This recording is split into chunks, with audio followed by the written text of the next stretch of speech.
كارمينا، يلا تاني يا كارمينا. كارمينا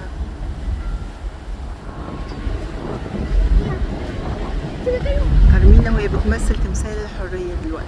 كارمينا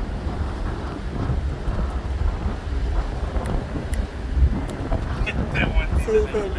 كارمينا وهي بتمثل بتمثل تمثال الحرية.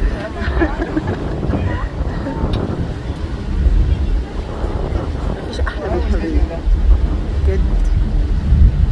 والواحد لما يقول حرية يعني حرية مجد أولاد الله، حرية إن ربنا ادانا حرية إن احنا نتصرف ونتكلم بحكمة، وإن احنا نسلك بحكمة، وإن احنا الحرية بتاعتنا ما تبقاش حرية يعني، لأن مفيش حرية مطلقة.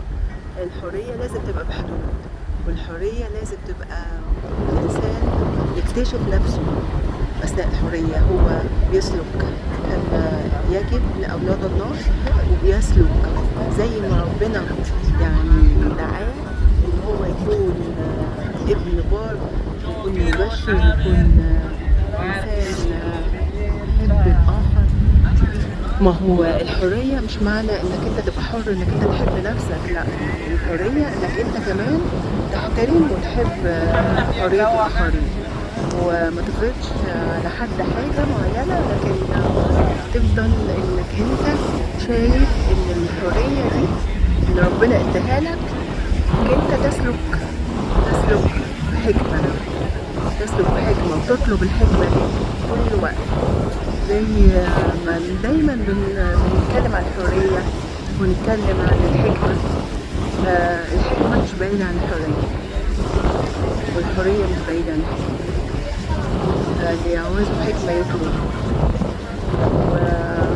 وحاجة جميلة انك تقضي وقت حلو ربنا سمح بيه الوقت ده، انك انت يعني تكتشف فيه الاخر.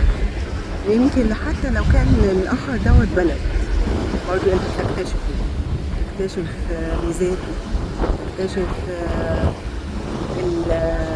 الناس الموجودة، الناس الحلوة، ناس مش لازم نعمل سبوت على كل حاجة سلبية في حياتنا أو في حياة الآخرين.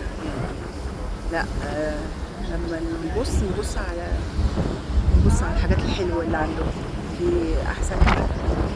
لكن ضعفاتنا ساعات بنبص على السلبيات بس، ونبص على الضعفات بس. لكن عايزين ندرب نفسنا، وانا اولكم يعني، ان احنا لما نيجي نبص على الاخر نبص على الحاجات الحلوه اللي عنده، مش الحاجات السلبيه.